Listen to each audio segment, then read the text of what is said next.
Hey guys, Mike here again with Eric and Wilson. How's it going today, guys? It's going pretty well. Yeah, so far so good. I mean, it just started, so we're awake and we're here. You had the caffeine, you're ready to go and talk to people. So what do we got going on here? You want to give us a description of what books you're doing? And Okay, we're Section 8 Comics. We're a comic book studio.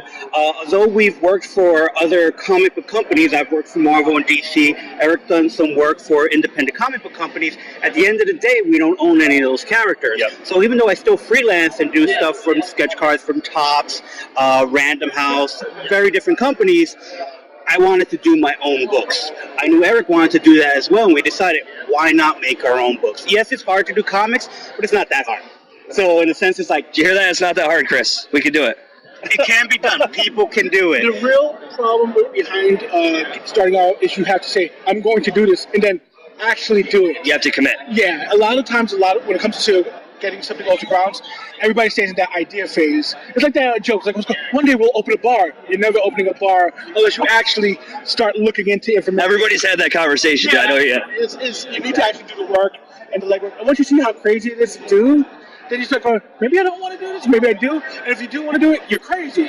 Which is part of the reason why our name is Section 8. Section 8 is actually in the military. You get out on Section 8 means you are too crazy for the Army. So it makes sense. Yeah, you guys are just too crazy, and now you're here, and here you are. So what do we got? What's the hookup here? Is this one that's on display? What is that? I wrote that. The hookup is a slice of life story. It's basically being in your early 20s, what's called dating, trying to hook up, and stuff like that. We found this artist named April Diaz. She pencils it and inks it. Wilson colors it. I write it. And it's it's very funny, in my opinion, and other people have come like, oh, I remember doing this. Yeah, it's relatable, right? Yeah. Awesome. And what else do we have here? What do we got going on? The next book we have is Team Kaiju, and it's basically, I took my love of the Kaiju monster, Kaiju monsters. Like old school Godzilla stuff. Exactly. So I took my love for that, my love for robots, and I combined them. So I got cyborgs that fight monsters. Sold. That's awesome. Exactly. So one of the things I did was basically put together this book, and this was kind of my first step into independent publishing. When I brought Eric along, it's because me as an artist, I like 22 pages of the character putting his costume on and wondering, why am I doing this? Eric was able to take that and put it into 2 pages, and I think it works a whole lot better. You don't need 22 pages of that. Exactly. As an artist, I'm thinking all these things. Yeah, it looks pretty, but what's cool? You do an entire book of that, and people are going to be like, I just watched somebody get dressed. And not even the naughty bits. It's just I did that this morning. Why do I have to read about it? Exactly. So the great thing about comics, it is a collaboration. So I don't have to do it all myself. So Eric's doing the writing. I'm doing the penciling. A friend of mine who's in the industry, Rich Parada, did the inking.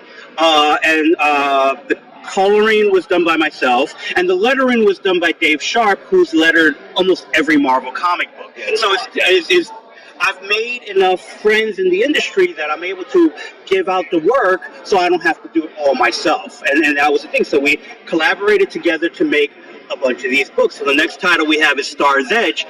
This is basically... It's a one-shot, and I would basically say it's a sci-fi gladiator story. A kid from New York just gets kidnapped and forced to fight in an arena in space. They do experiments on him to enhance him and stuff like that. Awesome. And then the whole story is just about him wanting to go home. It's like, I got to fight for you, I got to kill for you. I don't want to do this, I want to go home. I got really real for a second there. I was like, oh, killing, yeah. And then he's like, no, he just wants to go home. And I'm like, oh, wow, that's sad. The thing is that was because he's a kid looking to go into med school and to save lives, and he's been forced to fight and kill and stuff like that. It's like, I don't want to do this.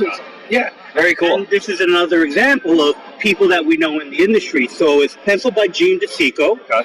It's inked by myself. The cover is colored by Tom Chu. Again, all of these guys all worked for Marvel one time or another. Very cool. The next book we have is Dark Bloods.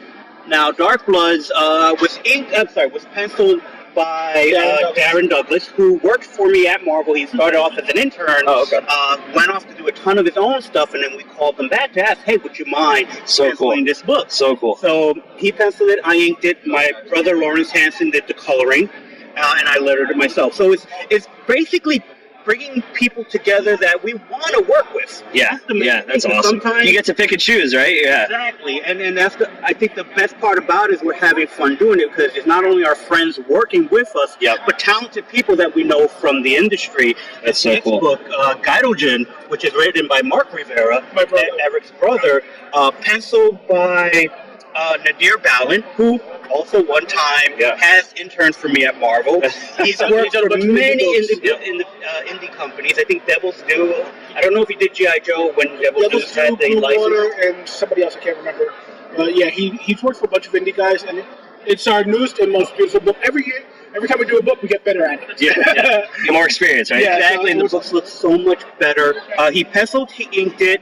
Tom Chu, as I mentioned before, is a colorist on it. And the great thing about this book, I only had to letter it, so I didn't have to put as much work into it. Fantastic. Actually, this book was funded by Indiegogo, so we got really lucky. Really cool. That's awesome. So this way here, it also helped generate more interest in the book. Our last book is, funny enough, our very Ninja Mouse. Ninja Mouse. Ninja Mouse actually started as one of those 24-hour comic books. Okay. So a few years ago, I went to this comic book shop. We set up a space for me to sit down and work, and for those 24 hours, I attempted to do 22 pages of this book. So it's a cartoon mouse because they're easier to draw. Okay. I took every shortcut I've ever learned in the comic book industry. So there's a lot of splash pages.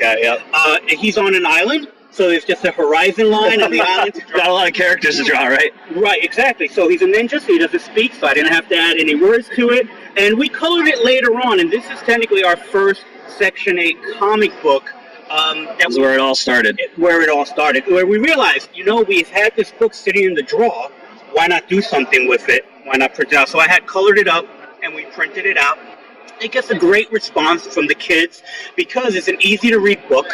It's a cartoon mouse. And if we were going to base our empire on a cartoon mouse, it's been done before. Yeah, it's been done before. I think it's working out pretty well. Exactly. So, guys, this is awesome. Thanks so much. Where can people find you? You have a Section 8 website? Our website is the8spot.com.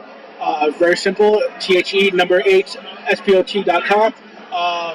It leads to all our different things. We actually have a section for our YouTube videos. We have a section for our comic books. Anything that we're working on, you can see there. Very cool. So, Eric, nice meeting you. Wilson, nice meeting you. Thanks for doing the interview, guys.